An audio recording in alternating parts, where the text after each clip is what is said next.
दूसरा प्रश्न,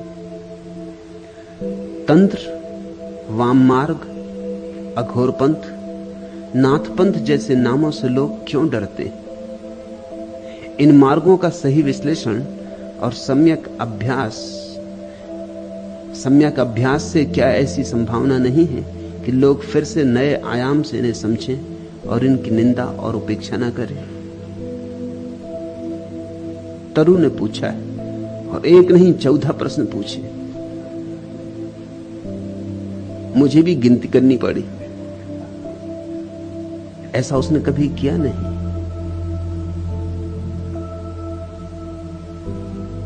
गोरख से कुछ संबंध रहा है। कोई सोई स्मृति जग गई, कोई झरना फूट पड़ा।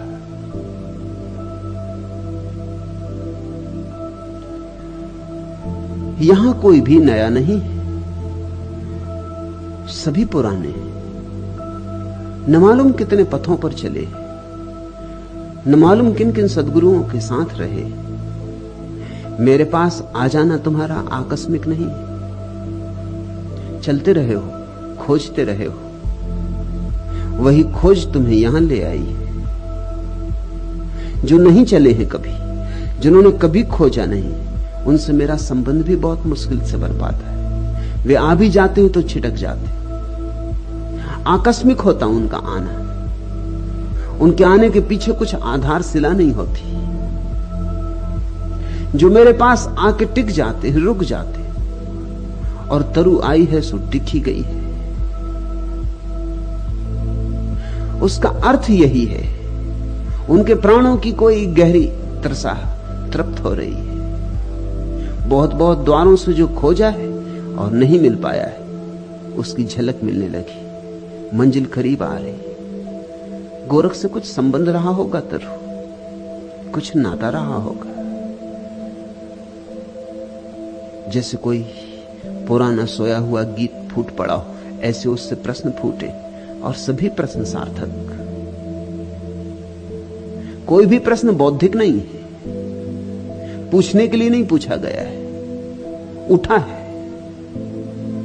पूछना चाहिए इसलिए को सोच सोच के नहीं पूछा गया है। पूछने से नहीं रुक सकी,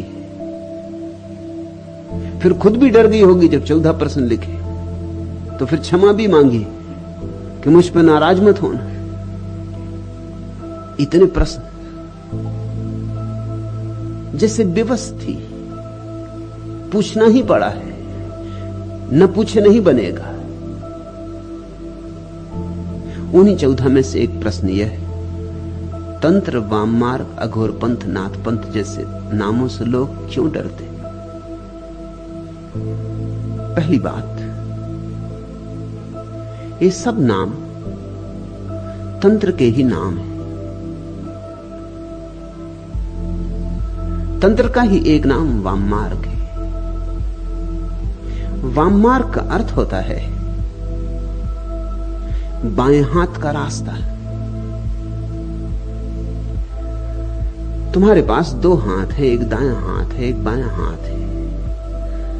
ये 2 हाथ बस 2 हाथ ही नहीं, इनके पीछे बड़े राज छिपे। तुम्हारा दायां हाथ तुम्हारे बाएं मस्तिष्क के खंड से जुड़ा है, उल्टा। तुम्हारा बायां हाथ तुम्हारे दाएं मस्तिष्क के खंड से जुड़ा है। मस्तिष्क 2 खंडों में बटा है। अब तो विज्ञान ने इस पर बड़ी खोज की है, और उस खोज ने बड़े रहस्य प्रकट किए। तुम्हारा दायां मस्तिष्क जो कि बाएं हाथ से जुड़ा है, काव्य का स्रोत है, अनुभूति का, भाव का, कला का, प्रज्ञा का, आनंद, मस्ती, नृत्य, संगीत, उत्सव, कल्पना, जो भी मधुर है, जो भी स्त्रीण है, जो भी सुंदर है, उस सब का जन्म तुम्हारे दाएं मस्तिष्क में होता है। उस दाएं मस्तिष्क का प्रतीक है बायां हाथ। तुम्हारा दायां हाथ जुड़ा है बाएं मस्तिष्क से। बाएं मस्तिष्क में पैदा होता है तर्क, गणित, कर्मठता, कार्यकुशलता, चालाकी, राजनीति, कूटनीति, संसार, गद्य, विज्ञान, हिसाब किताब, उपयोगिता, बाजार, इस सब का संबंध बाएं मस्तिष्क से है। संसार सदा से दाएं हाथ पर जोर देता रहा है, क्योंकि दाएं हाथ में उपयोगिता है, हिसाब किताब है, गणित है, तर्क है, बाजार है, दुकान है, व्यवहार है। बाएं हाथ खतरनाक मालूम होता रहा है, सदा से खतरनाक मालूम होता रहा है। कवि का क्या भरोसा, गणितज्ञ का भरोसा किया जा सकता है, नर्तक का क्या भरोसा, वैज्ञानिक का भरोसा किया जा सकता है। फिर विज्ञान का उपयोग है, नृत्य का क्या उपयोग है? नृत्य तो है स्वांतः सुखाय। ये जो बायां हाथ है, ये तुम्हारे भीतर स्वांतः सुखाय का प्रतीक है। इसका कोई लक्ष्य नहीं, इसकी कोई दिशा नहीं, ये कहीं जा नहीं रहा है। यह तो इसी क्षण में आनंद मस्त मुग्ध होकर जीने की कला है। कविता का क्या मूल्य है? न तो पेट भर सकता है, न तन ढक सकता है, न छप्पर बन सकता है। तो कवियों को हमने थोड़ा बहुत सम्मान दिया है, एक अनुपात में, जैसे सजावट की तरह, लेकिन गैर जरूरी। एक आध आदमी कवि हो जाए समाज में, हम बर्दाश्त कर दें, लेकिन हम कवियों की जमात बर्दाश्त नहीं करेंगे, क्योंकि कवि किसी काम का नहीं मालूम पड़ेगा, उसकी उपयोगिता क्या है। किसी ने पिकासो को पूछा कि तुम्हारे चित्रों की उपयोगिता क्या है? उसने अपना सिर पीट लिया। उसने कहा, फूलों से नहीं पूछते कि तुम्हारी उपयोगिता क्या है, और कोयल गीत गाती उससे नहीं पूछते तुम्हारी उपयोगिता क्या है, और आकाश तारों से भर जाता तब नहीं पूछते कि तुम्हारी उपयोगिता क्या है। मुझसे ही क्यों पूछते हो? ये कवि और चित्रकार और मूर्तिकार और संगीतज्ञ सदा से कहते रहे, हमारी कोई उपयोगिता नहीं। मगर जीवन उपयोगिता पर ही समाप्त नहीं होता। जीसस का वचन याद करो, man can not live by bread alone. आदमी अकेली रोटी से तो नहीं जी सकता, कुछ और भी चाहिए। रोटी से कुछ ज्यादा चाहिए। रोटी जरूरी है मगर काफी नहीं, आवश्यक है मगर पर्याप्त नहीं। रोटी के बिना कविता नहीं हो सकती, यह सच है, मगर अगर कविता के बिना रोटी हो तो जीवन हुआ ना हुआ बराबर है। रोज पेट भर लिया, जी लिए और मर लिए। अगर जीवन में काव्य ना जगा, गीत ना उठा, वीणा ना बची, बांसुरी पर संगीत न खिला, तो क्या सार है? स्वंता सुखाय रघुनाथ गाथा। जो स्वंता सुख से भरा है वही उस परम प्रिय के भाव से भी भरता है। इसलिए बायां हाथ सदा से खतरे का सूचक रहा। इसलिए जिनसे भी हम डरते उनको हम वाम मार्गी कहते, जिनसे हम भयभीत होते उनको हम वाम मार्गी कहते। तुम्हें हजारों लोग मिल जाएंगे जो मुझे वाम मार्गी कहते, ठीक ही कहते, मैं वाम मार्गी हूं, क्योंकि मैं तुम्हें स्वंतः सुखाय की कला सिखा रहा हूं। हिसाब किताब ही सब कुछ नहीं है, हिसाब किताब के बाहर भी एक जगत है, और वही जगत तृप्तिदायी है। उसी जगत में परितोष है, उसी जगत में प्रकाश है। जरूरतें पूरी होनी चाहिए, ठीक है, फिर क्या करोगे? जरूरतें पूरी हो जाएंगी, फिर क्या करोगे? आज पश्चिम में यही अड़चन आ गई है, जरूरतें पूरी हो गई। जो बाहर की जरूरतें थी पश्चिम ने पूरी कर ली। समझना कठिनाई, जरूरतें पूरी करने के लिए बाएं हाथ से जुड़े हुए दाएं मस्तिष्क का कोई उपयोग नहीं किया। इसलिए पश्चिम ने धर्म को इंकार कर दिया, काव्य को इंकार कर दिया, संगीत को इंकार कर दिया, रहस्य की सारी विधा इंकार कर दी। ठीक गणित, विज्ञान, पदार्थ, ठोस जिसका प्रमाण है, उस पर ही पश्चिम जी रहा है। 300 साल के सतत प्रयोग ने, दाएं हाथ के प्रयोग ने पश्चिम को समृद्ध बना दिया। धन है, दौलत है, मकान है, सुंदर रास्ते हैं, सुस्वादु भोजन है, भरपेट भोजन है, सब जरूरत से ज्यादा है। एक संपन्नता का युग पश्चिम में आ गया। लेकिन 300 साल निरंतर वो जो स्वांतः सुखाय का स्रोत है उसको इंकार करके आया। तो पश्चिम संपन्न तो हो गया, लेकिन अब क्या करे? क्योंकि उसके पास सिर्फ सुख को भोगने की कला ही नहीं बची। पश्चिम किम कर्तव्य विमूढ़ है। अब कहां जाएं? अब क्या करें? काम का जगत जो हो सकता था हो चुका। पश्चिम के भीतर बड़ी बेचैनी है। रविवार के दिन भी पाश्चात्य मनुष्य छुट्टी नहीं मना पाता। छुट्टी मनाने की आदत ही भूल गई। काम और काम और काम, काम पर इतना जोर दिया है कि काम को भगवान बना दिया,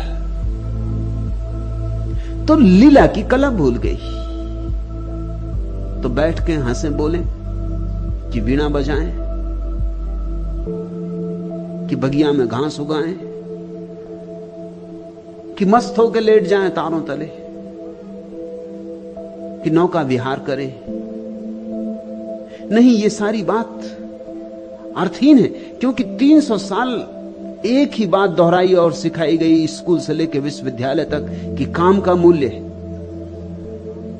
तो आज अगर कोई आदमी अपनी नाव पर लेटा हुआ आकाश के तारों के नीचे तिर रहा है झील में, तो उसे लगता है कि मैं कोई पाप कर रहा हूं, क्योंकि काम पुण्य है, मैं पाप कर रहा हूं। एक अपराध भाव पैदा हो गया है सुख के क्षण में। जब भी तुम सुखी होते हो तुमको लगता है कुछ तुम गलती कर रहे हो, कुछ भूल कर रहे हो। क्या कर रहे हो? गीत गुनगुना रहे हो, कंठ में ही दबा देना चाहते हो गीत को। इससे क्या होगा? तर्क उठाते, गणित खड़ा हो जाता है। इससे क्या होगा? इससे क्या लाभ है? क्यों ये बांसुरी बजा रहे हो? कुछ काम करो। मेरे पास लोग आते, वो तो कहते हैं आप लोगों को ध्यान सिखाते। ध्यान से क्या होगा? कुछ काम सिखाइए। काम की उपयोगिता है, और मैं नहीं कहता कि काम छोड़ दो, मगर मैं तुमसे यह कहना चाहता हूं कि काम की उपयोगिता यही है कि तुम बेकाम क्षणों में आनंदित हो सको। काम का उपयोग यही है कि तुम निष्काम हो सको। 6 दिन तुम जो बाजार में मेहनत करते हो वो इसीलिए ताकि 7वें दिन पांव पसारो, धूप में लेटो, कि वृक्ष की छाया तले बैठो, कि फूलों से बात करो, कि चांतारों से गुफ्तगू हो, कि मस्ती के गीत गाओ, कि पैरों में घुंघर बांधो और नाचो। यह लक्ष्य था 6 दिन मेहनत करने का। और जब 5 दिन मेहनत करने से काम चल जाए तो 5 दिन मेहनत करना, 2 दिन नाचना। जब 4 दिन मेहनत करने से काम चल जाए तो 3 दिन, ऐसे घटाते जाना। काम को तो घटाते जाना है, विश्राम को बढ़ाते जाना है। विश्राम लक्ष्य है। जिनके जीवन में विश्राम नहीं है, ध्यान नहीं, उनके जीवन में विक्षिप्तता आनी शुरू हो जाती। जैसे काम पूरा हुआ उनकी समझ में नहीं आता आप क्या करें। अगर पश्चिम में बहुत लोग पागल हो रहे हैं तो उसका कारण है काम के दिन तो समाप्त हो गए, काम पूरा हो गया, काम को ही जीवन समझा। अब जीवन समझ में नहीं आता कि और जीवन क्या हो सकता है। बहुत लोग आत्महत्या कर रहे हैं, उसका कारण भी वही है क्या सार है अब जीने का? अब धन को जोड़ जोड़ के इकट्ठा कर लिया, अब कितना जोड़ते जाएं? ये भूल ही गए कि धन किस लिए जोड़ते थे। धन जोड़ते थे ताकि किसी क्षण विश्राम से बैठेंगे, कोई चिंता ना होगी। वो तो भूल ही गए, क्योंकि धन जोड़ने में मस्तिष्क के एक हिस्से का उपयोग किया, वो हिस्सा तो सक्रिय हो गया, और जिस हिस्से का उपयोग नहीं किया वो धीरे धीरे बिल्कुल धूल धमास से भर गया है। वाममार्ग का अर्थ होता है जीवन का लक्ष्य काम नहीं है, विश्राम। जीवन का लक्ष्य धन नहीं है, ध्यान है। जीवन का लक्ष्य गणित नहीं है, काव्य है। जीवन का चरम शिखर विज्ञान से उपलब्ध नहीं होगा, धर्म से उपलब्ध होगा। सदा से वाममार्ग निंदा का शब्द रहा, और अतीत में तो स्वभाव था, कारण भी थे, क्योंकि जितने तुम पीछे जाओगे उतनी दुनिया दीन थी, दरिद्र थी, साधन नहीं थे। उन दीन दरिद्रता के दिनों में अगर लोगों ने काम को बहुत बहुमूल्य दिया, बहुत कीमत दी, स्वाभाविक मालूम होता है। और जिन लोगों ने काम की जगह विश्राम को मूल्य दिया, उनसे अगर समाज ने विरोध किया तो कुछ आश्चर्य नहीं। मगर पुरानी आदत अब भी ग्रंथि की तरह बनी रह गई, अब भी हमारे भीतर भय है। फिर जो गणित हिसाब किताब वाला मन है, वह सदा से उन सारी चीजों का विरोधी रहा है जिनसे तुम्हारे भीतर सुख उत्पन्न होता है। वो स्वाद का विरोधी तो वो अस्वाद का व्रत सधवाता है। सौंदर्य का विरोधी तो वो कुरूपता को आध्यात्मिक बना लेता है। वह स्वास्थ्य का भी विरोधी है, क्योंकि स्वास्थ्य भी शारीरिक सुख है। जर्मनी के एक प्रसिद्ध विचारक काउंट केसरलिंग ने भारत की यात्रा के बाद अपनी डायरी में लिखा कि भारत जाके मुझे यह अनुभव हुआ कि बीमारी में एक आध्यात्मिकता है, स्वास्थ्य में एक तरह की नास्तिकता है, क्योंकि स्वास्थ्य शरीर का होता है। इसलिए आध्यात्मिक व्यक्ति को स्वास्थ्य का रस नहीं लेना चाहिए, वो तो देह का दुश्मन है। इसीलिए प्रेम का दुश्मन हो गया संसार, क्योंकि प्रेम बड़ा सुख है। सारी चीजों की दुश्मनी साध ली। वाम मार्ग ने इसका विपरीत संदेश दिया है। वाम मार्ग कहता है प्रेम प्रार्थना है और प्रेम परमात्मा है, और वाम मार्ग कहता है कुछ भी छोड़ना नहीं, क्योंकि जो भी परमात्मा ने दिया है उसकी उपयोगिता है, उसका उपयोग करो और उसे सीढ़ी बनाओ, उसे परमात्मा की मंदिर की सीढ़ी में रूपांतरित करो। पत्थर मत समझो, मार्ग के अवरोध मत समझो, सीढ़ियां बनाओ, ऊपर उठो। काम वासना की भी सीढ़ी बनाओ, उसका भी विरोध मत करो। वाम मार्ग का अद्भुत संदेश है कि अगर तुम बुद्धिमान हो तो तुम जहर का ऐसा उपयोग करोगे कि वह औषधि हो जाए, अगर तुम बुद्धू हो तो तुम औषधि को भी जहर बना लोगे। यह बुनियादी सूत्र है वाम मार्ग का कि बुद्धिमान जहर को भी औषधि बना लेता है। यही तो बुद्धिमानी है। भगोड़े कायर होते हैं, बुद्धिमान नहीं होते। वाम मार्ग भगोड़ा नहीं है। इस संसार में अब तक भगोड़ों की बड़ी प्रतिष्ठा रही है। उसका कारण है क्योंकि भगोड़ों को देखकर तुम्हें यह समझ में आने लगता है कि वो हमसे विशिष्ट है। तुम धन के पीछे पागल हो और एक आदमी ने लात मार दी धन को और जंगल चला गया, तुम तत्क्षण प्रभावित हो जाते हो। तुम प्रभावित इसलिए हो जाते हो कि मेरा इतना धन में मोह है और इस आदमी में जरूर कुछ गरिमा है, इसने लात मार दी। इसलिए तुम महावीर से ज्यादा प्रभावित होते हो बजाय जनक के। जनक का नाम कुछ ज्यादा सुना नहीं जाता।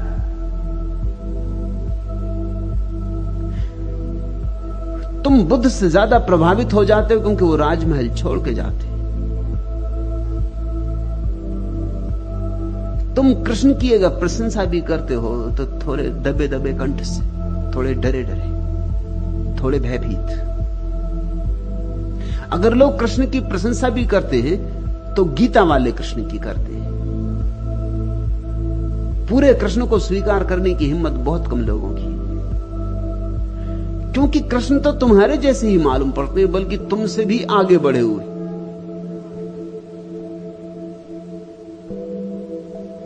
तुम किसी तरह अपने को समझा लेते हो कि चलो वे भगवान थे, किया होगा, नाचे होंगे गोपियों के साथ, मगर यह आदमी के लिए शोभा नहीं देता। तुम शायद कृष्ण को भगवान कह के बच जाना चाहते हो। तुम एक बहाना खोजते हो। तुम्हारा चित्त तो गड़बड़ होने लगता है, तुम्हें बेचैनी होने लगती। मैं एक घर में मेहमान था, एक हिंदू परिवार में। संभ्रांत परिवार है, कुलीन परिवार है। कोई 10-12 साल पहले की बात। मेरी किताब संभोग से समाधि की ओर छपी थी। वे बड़े बेचैन थे। उन्होंने मुझसे कहा कि आप नाम कम से कम कोई और रखते थे।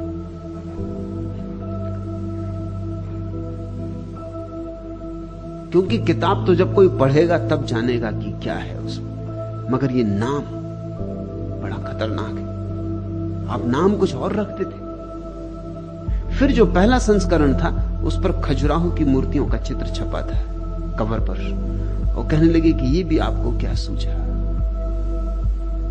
अगर नाम भी ये था तो भी अगर बुद्ध को ध्यान की अवस्था में बैठा हुआ बताया होता कवर पर तो भी चल जाता। खजुराहो की मूर्तियां, किताब तो कोई पीछे पड़ेगा। ये सब देख के तो बड़ी बेचैनी हो जाएगी। मैं उनके बैठक खाने में बैठा था। मैंने कहा दीवार पर देखो, वहां एक बड़ी तस्वीर टांग रखी थी उन्हें कृष्ण की, जिसमें उन्होंने वस्त्र चुरा लिए, नग्न स्त्रियों के जो नदी में नहा रही और झाड़ पे बैठे। मैंने कहा इसको तुम बैठक खाने में लगाए हो? उन्होंने ऊपर देखा, एक क्षण को तो रुक गए। शायद उन्होंने कभी इस तरह सोचा नहीं था। उन्होंने कहा आप ठीक कहते, ये लगी है तस्वीर, ये पिता के जमाने से लगी है। और कभी कभी मुझे संकोच होता भी है, लेकिन इस पर कोई ध्यान देता नहीं, क्योंकि भगवान है, वो ठीक कर रहे हैं। इसको हमने स्वीकार कर लिया है। मगर दोबारा जब मैं उनके घर गया, तस्वीर हट गई थी। मैंने उनसे पूछा क्या हुआ। उन्होंने कहा कि नहीं, जिस दिन से आपने इशारा किया मैं सचेत हो गया। फिर मुझे बड़ी बेचैनी होने लगी। फिर मैंने कहा इस तस्वीर को हटा ही देना उचित है। तो तस्वीर हटा दी। तुम्हारा कृष्ण का स्वीकार भी अधूरा अधूरा है। तुम कृष्ण में से बहुत सी बातें काट छांट कर डालना चाहोगे। तुम कृष्ण में संशोधन करने को सदा तत्पर हो। कृष्ण को लोग अपने अपने हिसाब से मानते हैं। जितना मान सकते उतना मान लेते, बाकी छोड़ देते।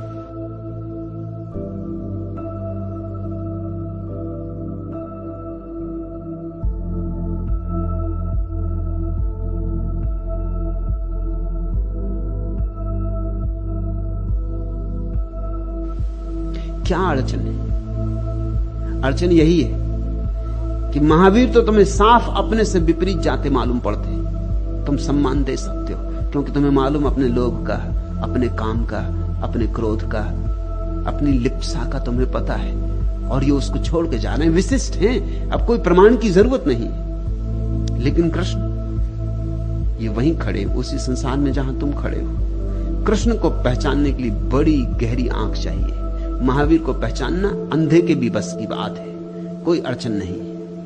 अंधा भी पहचान लेगा कि ठीक सब छोड़ के चले गए, लेकिन कृष्ण को पहचानने के लिए तो जब तक भीतर की आंख न खुली हो तब तक पहचान मुश्किल है, क्योंकि वो वहीं खड़े। भेद तो कुछ भी नहीं, ऊपर से भेद नहीं है, भीतर से भेद है। तो जब तक भीतर देखने की क्षमता ना हो तब तक तुम कृष्ण को न समझ पाओगे। कृष्ण वाम मार्गी, इसलिए जैनों ने कृष्ण को नरक में डाला है।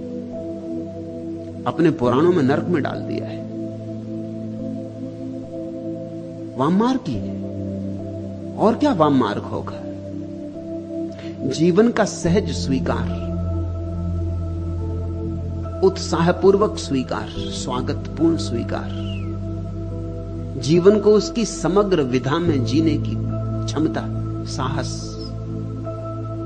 जीवन में कुछ भी बुरा नहीं, अगर कांटे भी हैं तो फूल की रक्षा के लिए तत्पर है। इसलिए जीवन में जो भी है सुंदर है, और अगर किसी चीज का सौंदर्य हमें दिखाई नहीं पड़ा है तो हमारी कहीं भूल चूक हो रही। परमात्मा असुंदर बना कैसे सकता है?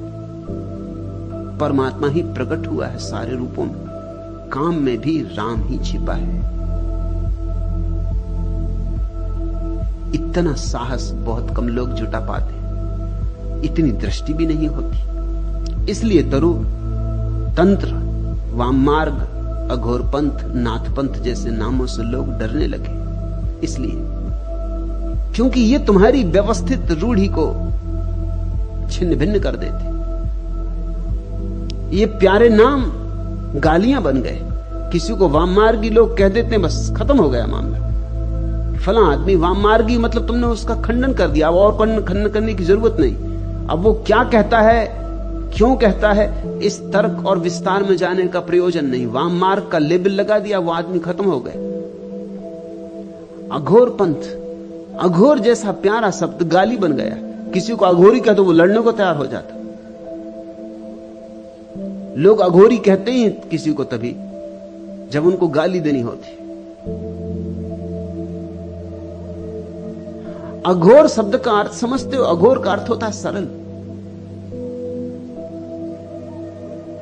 किसी को घोरी कहो तो गाली हो सकती। घोर का अर्थ होता है जटिल। कहते ना घोर घमासान, खूब भयंकर युद्ध हुआ तो उसको कहते हैं घोर घमासान। जटिल, उलझा हुआ तो घोर। अघोर का अर्थ होता है सरल, बच्चे जैसा निर्दोष। लेकिन लोग अघोरी गाली देना चाहते तब कहते हैं, लोग कहते हैं मोरारजी देसाई अघोरी, क्योंकि जीवन जल पीते। अघोरी उनका मतलब यह कि गाली दे रहे हैं वो। अघोर तो सिर्फ थोड़े से बुद्धों के लिए उपयोग में लाया जा सकता है। गौतम बुद्ध अघोरी, कृष्ण अघोरी, क्राइस्ट अघोरी, लाओत्सु अघोरी, ऐसे लोगों के लिए ही सिर्फ उपयोग में लाया जा सकता। गोरख अघोरी, सरल, निर्दोष, सीधे साधे, इतने सरल कि गणित जीवन में है ही नहीं। हिसाब किताब लगाने का भाव ही चला गया है। तुम तो जिसको धार्मिक कहते हो वो भी हिसाब किताब लगाता है। वो देखता है कि इतने उपवास करूं तो स्वर्ग मिलेगा, इतने व्रत रखूं तो स्वर्ग मिलेगा, इतना दान करूं तो स्वर्ग मिलेगा। ये सब हिसाब किताब है। इस दान में भी बाजार है, इस दान में भी व्यवसाय है, सौदा है। इस पुण्य में भी छिपा हुआ पाप है। अघोरी का अर्थ होता है सरल, सीधा, जिसके जीवन से हिसाब किताब समाप्ति हो गया, जो बच्चों की भांति जीता है। यह तो परम अवस्था है, परमहंस अवस्था है अघोर। मगर ये गालियां बन गई दुर्भाग्य से। नाथपंथ, गोरखनाथ और उनके गुरु मच्छिंद्र नाथ के कारण तंत्र की ये शाखा नाथ पंथ कहलाने लगी। भाव बड़ा प्यारा है। नाथ का अर्थ होता है मालिक, जिसको सूफी कहते हैं या मालिक। सब उसका है, मालिक का है। हम भी मालिक के, संसार भी उसका, सब उसका। जैसी उसकी मर्जी वैसे जिएंगे, जैसा जिलाएगा वैसे जिएंगे। हम अपनी संकल्प को आरोपित ना करेंगे, हम चेष्टा से ना जिएंगे। हम ऐसे बहेंगे जैसे कोई नदी की धार में बह जाए, हम तैरेंगे नहीं। यह भाव है। उस मालिक के रहते हम अपना संकल्प क्यों बीच में लाएं? हमारा संकल्प आया कि अहंकार आया, अहंकार आया कि हम भटके, तो हम तो बिना अहंकार के जिएंगे। उसकी जैसी मर्जी, जैसे सूखा पत्ता हवा में उड़ता, पश्चिम जाए कि पूरब, दक्षिण जाए कि उत्तर, उसे कोई चिंता नहीं, हवा जहां ले जाए। लड़ता नहीं, प्रतिरोध नहीं करता, संघर्ष नहीं करता कि मैं तो पश्चिम जाऊंगा, कि मुझे पूरब नहीं जाना, मुझे क्यों पूरब लिए जा रहे हो।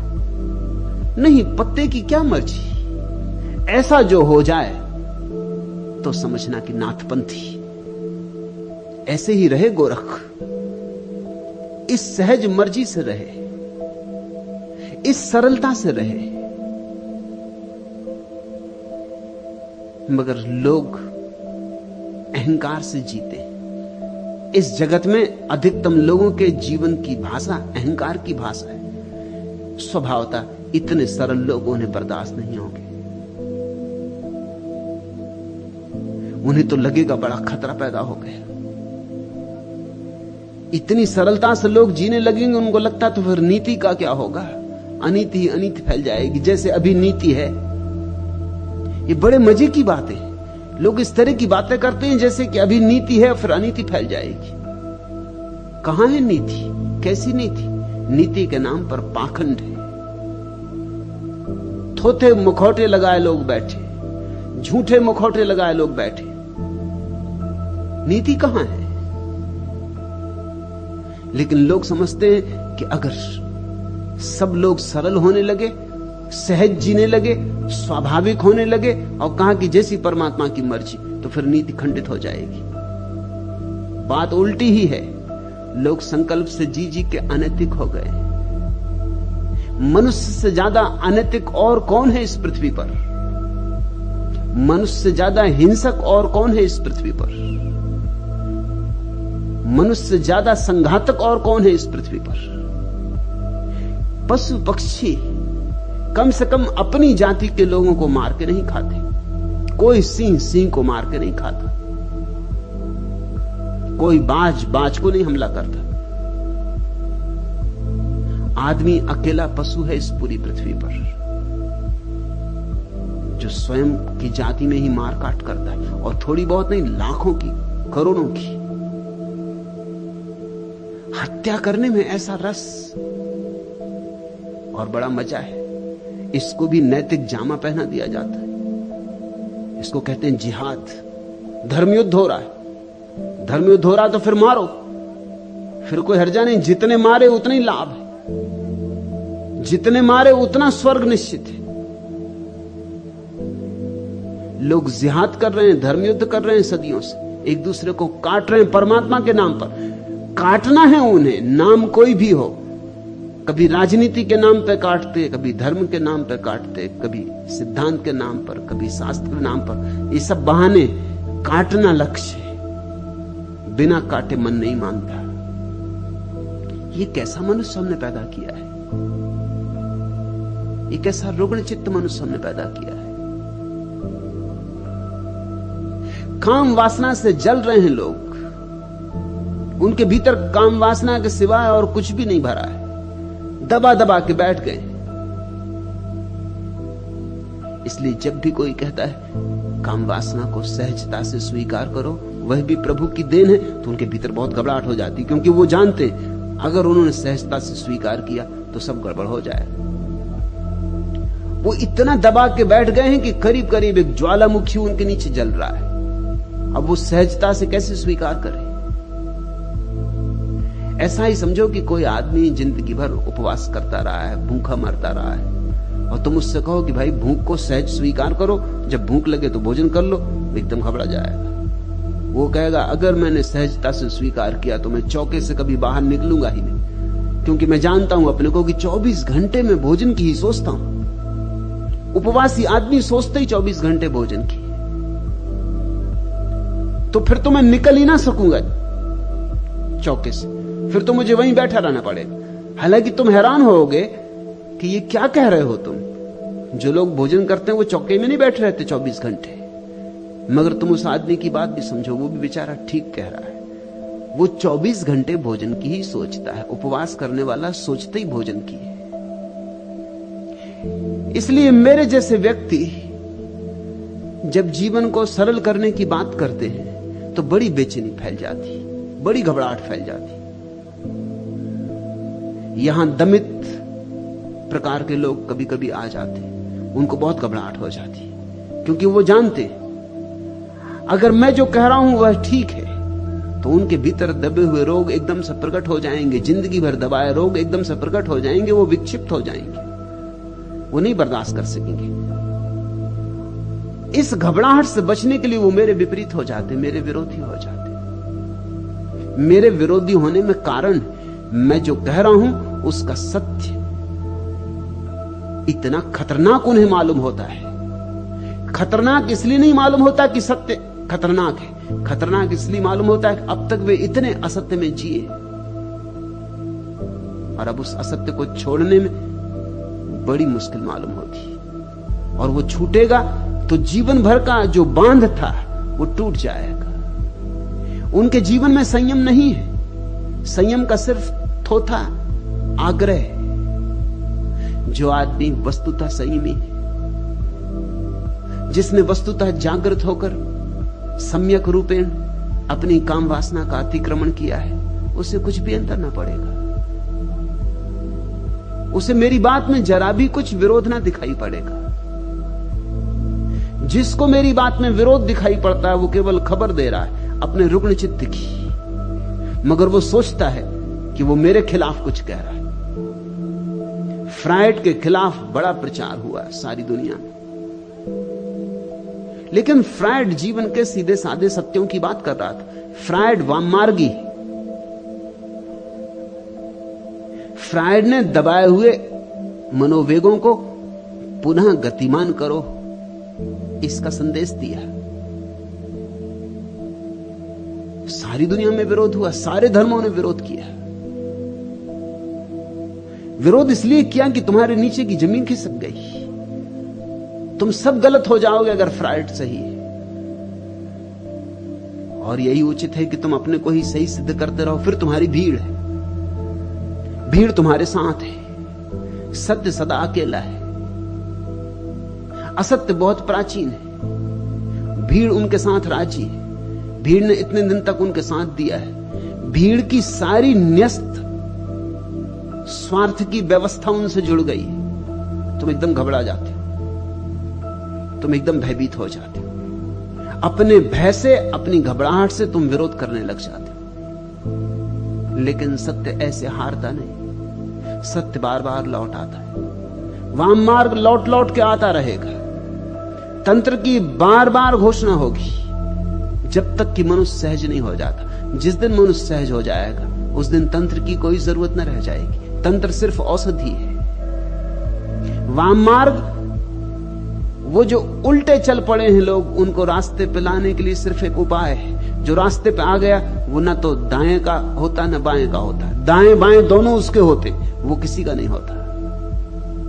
उसकी अवस्था अतिक्रमण की होती, वो दोनों के पार चला गया होता है।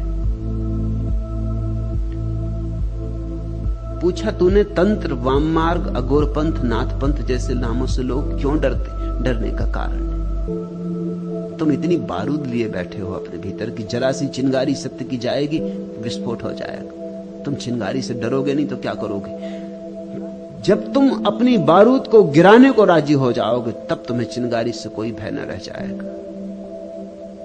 तुम डरते उसी बात से हो जिस बात से तुम्हारे भीतर बेचैनी पैदा होती, और सत्य बड़ा बेचैन करता है। अगर असत्य के साथ आग्रह पूर्वक संबंध बना लिए हो, अगर असत्य के साथ भांवर डाल ली है तो सत्य बहुत बेचैन करता है। मुल्ला नसरुद्दीन की शादी हुई तो जैसा मुसलमानों में रिवाज है, सुहागरात पत्नी ने मुल्ला के सामने अपना घूंघट उठाया, बुर्का उठाया। मुल्ला ने पहले दफे पत्नी देखी, पहले तो देखी नहीं थी, एकदम निराश होकर रह गया। इससे ज्यादा बदशक्ल स्त्री उसने जीवन में देखी नहीं थी। रिवाज के अनुसार पत्नी ने पूछा कि मैं किस किस के सामने बुर्का उघाड़ सकती हूं? तो मुल्ला ने कहा, तू किसी के सामने उघाड़, बस मेरे सामने मत उघाड़। दुनिया भर के सामने उघाड़, तुझे जिसके सामने उघाड़ना हो उघाड़, मेरे सामने भर मत उघाड़। अब ये बुर्का पड़ा ही रहे तो अच्छा। ये जो कुरूपता है, इससे घबराहट पैदा होती। तुम अपने पर बुर्का डाले हो, तुम उघाड़ते नहीं। जो भी तुम्हारे बुर्के उघाड़ देता है, तुम्हारी गंदगी दिखा देता, उससे ही तुम नाराज हो जाते हो। जो भी तुम्हारे भीतर का कूड़ा करकट दिखा देता है, उससे ही तुम नाराज हो जाते हो। और सद्गुरु को दिखाना ही होगा तुम्हारे भीतर का कूड़ा करकट, क्योंकि देखोगे नहीं तो उससे मुक्त कैसे होगे। तुम्हारे भीतर की व्यर्थता जो तुम संग्रहित करके बैठे हो, जिसकी छाती पे सवार हो, अगर उससे तुम्हारा छुटकारा ना होगा तो तुम उसी में डूबोगे, उसी में डूबोगे। वही तुम्हें डुबाने का कारण हो जाए। तुमने छाती पे पत्थर बांध रखे, उन पत्थरों को हटाना ही होगा। हालांकि तुम सोचते हो वो पारस पत्थर है, वही तुम्हें डुबा रहे हैं। जब भी सत्य की नवीन उद्घोषणा होती है तो असत्य ने जो इतने जाल फैला रखे, सब तरफ बेचैनी की लहर हो जाती। सत्य की गर्दन काट दो, सत्य को जहर पिला दो, सत्य की वाणी बंद कर दो, इसकी सब तरह की चेष्टाएं शुरू हो जाती। और इसमें नाराज होने की कोई बात नहीं, यह बिल्कुल स्वाभाविक है। करुणा की ही बात है, दया की ही बात है। बुद्ध ने अपने शिष्यों को कहा था कि तुम जिन लोगों को समझाने जाओगे वही तुम्हें मारेंगे। तुम अनुकंपा से सत्य देने जाओगे, वही तुम पर पत्थर फेंकेंगे। तो नाराज मत होना, उनकी भी मजबूरी है। वे भी क्या करें? सदियों सदियों तक उन्होंने जो सत्य माना था, तुम उसे तोड़ने आ गए। तुम उनका भवन हिलाने लगे, इसी भवन को उन्होंने अपनी सुरक्षा समझा था। तुम उनकी दीवारें गिराने लगे, तुम उनके बुर्के उठा के उनकी कुरूपता दिखाने लगे। वो नाराज होंगे। एक शिष्य जाता था पूर्ण यात्रा पर बुद्ध का संदेश लेकर। बुद्ध ने पूछा, तू कहां जाएगा? बिहार का एक हिस्सा था सूखा।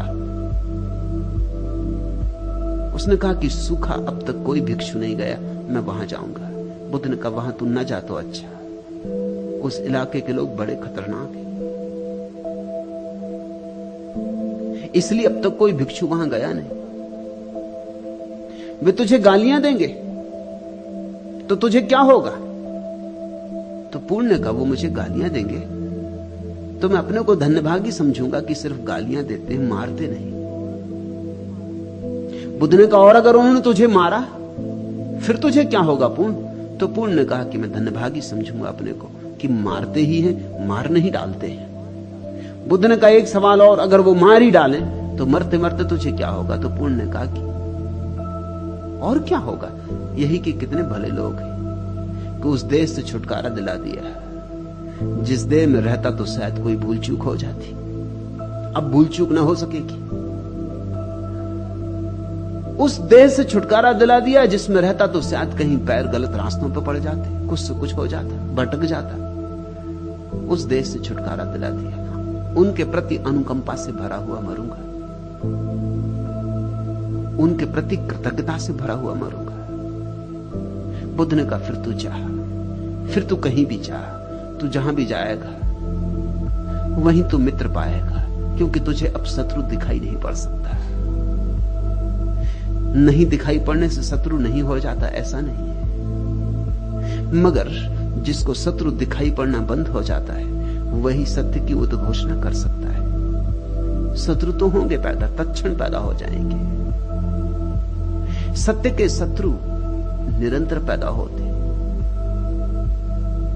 हमारी इतनी समझ कहां कि हम सत्य को बचा पाए, इतनी छाती कहां हमारी बड़ी कि हम सत्य को अपने भीतर समाविष्ट करें, अपने भीतर मेहमान बन जाने दें। हम आतिथ्य बने सत्य के, सत्य अतिथि बने, इसकी हमारी पात्रता कहां?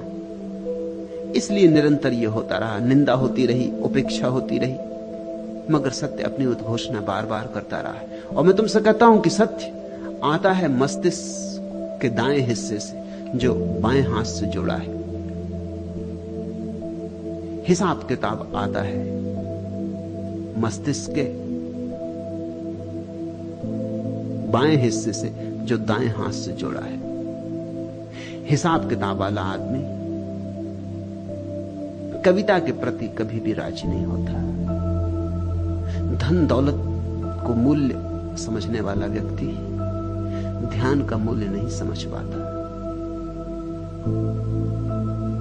और दुकान ही जिसे सब कुछ है वह मंदिर का नहीं हो पाता। और अगर मंदिर में चला भी जाए तो मंदिर भी उसके साथ ही भ्रष्ट हो जाता।